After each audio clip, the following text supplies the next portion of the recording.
आज के हम इस वीडियो में समझेंगे कॉन्स्टिट्यूशनल इवोल्यूशन के बारे में। लेकिन हम कॉन्स्टिट्यूशनल इवोल्यूशन को पढ़ें और उसमें बड़े बड़े केस जो बड़े बड़े बदलाव लाते हैं उसको ना पढ़ें, ये हो नहीं सकता। उन्हीं सारी केसों में से एक केस है बड़ा फेमस, जो कि है Golaknath case versus Punjab state. अब देखिए गाइस, इस केस को समझने के लिए हमें इसके बैकग्राउंड को समझना होगा कि एक्चुअली इस केस को लाने की वजह क्या थी। तो देखें, हमारा भारत आज़ाद होता है 1947 में, सबको पता है, ठीक है।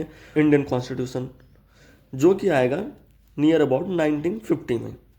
अब क्या होता है कि जो अपनी सारी स्टेट बनी रहती हैं, उस स्टेट की गवर्नमेंट क्या चाहती है कि अपने स्टेट में सोशल एंड इकोनॉमिक कंडीशन को बेहतर बनाना चाहती है। अब इन चीज़ों को बेहतर बनाने के लिए वो नए नए लॉज लेके आते हैं, कुछ नए नए बदलाव लेकर आते हैं, ये सारी चीज़ें वो करते रहते हैं। अब क्या होगा, जैसा कि सभी लोग जानते हैं कि अपने भारत की जो डेमोक्रेसी है उसके चार स्ट्रॉन्ग पिलर हैं।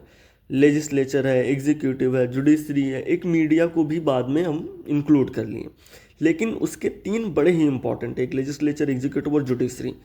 तो क्या होगा कि अब हम इस केस के बाद भी पाएंगे कि tussle between two power, legislature and judiciary के बीच में ना टसल होगी कि कौन ज़्यादा पावरफुल है। एक दूसरे को ये ओवर रूल करेंगे अपने ही जजमेंट से, अपने ही अमेंडमेंट से, अपने ही सारे नियमों कानून से, ये क्या करेंगे कि एक दूसरे को ओवर रूल करना चाहेंगे।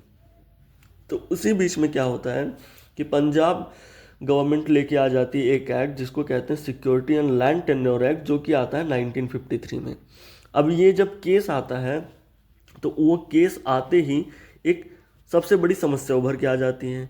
अब वो जो समस्या उभर के आती है वो ये आती है कि जो हमारे देश में जमींदारी प्रथा चल रही थी, है ना, लैंड, अब वहाँ पे लैंड रिफॉर्म करना चाहती है गवर्नमेंट।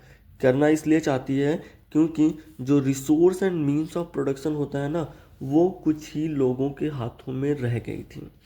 उस कुछ ही लोगों के, वो कुछ चुनिंदा लोगों के हाथों में रह गई थी। अब गवर्नमेंट चाह रही थी कि ये चीज़ें भाई सबके पास हो, सारे लोगों का विकास हो। डीपीएसपी तो आप समझ ही रहे हैं, दो तरह का अपने कॉन्स्टिट्यूशन में वो बनाया गया था, प्रोविजंस हैं। एक फंडामेंटल राइट है, एक डीपीएसपी है। डीपीएसपी जो है वो नॉट इन्फोर्सेबल है और फंडामेंटल राइट जो है वो इन्फोर्सेबल है।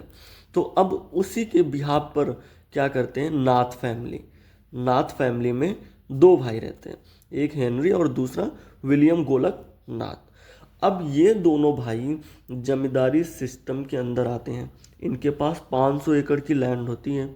अब उस 500 एकड़ लैंड में से गवर्नमेंट कहती है कि 30 एकड़ एक भाई रखेगा, दूसरा 30 एकड़ रखेगा।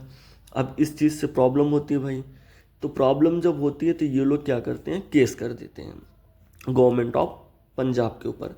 इनको कहते हैं सुप्रीम कोर्ट में कि भाई साहब, इन्होंने जो ये एक्ट निकाला है ना, ये हमारे राइट टू प्रॉपर्टी को वायलेट कर रहा है, हमारे राइट टू प्रोफेशन को वायलेट कर रहा है, एक राइट टू इक्वलिटी को भी ये वायलेट कर रहे हैं। अब इतने सारी केसेस इनके ऊपर लगाए गए। अब इन सारे केसेस को मद्देनज़र रखते हुए सुप्रीम कोर्ट अपना जजमेंट देती है। अपना जजमेंट वो कब देती है सुप्रीम कोर्ट, 1967 में। कहती है कि पहली बात, जो भी अमेंडमेंट गवर्नमेंट करेगी उसके ऊपर जुडिशियल रिव्यू होगा, एक चीज़। दूसरी चीज़ कि उनकी अमेंडमेंट की पावर को लिमिट कर दिया जाता है। ये दो बड़े निष्कर्ष निकल के आते हैं इस केस के थ्रू। तो इसलिए ये केस बहुत ही इम्पॉर्टेंट हो जाता है। तो आई होप आपको ये केस समझ में आया होगा।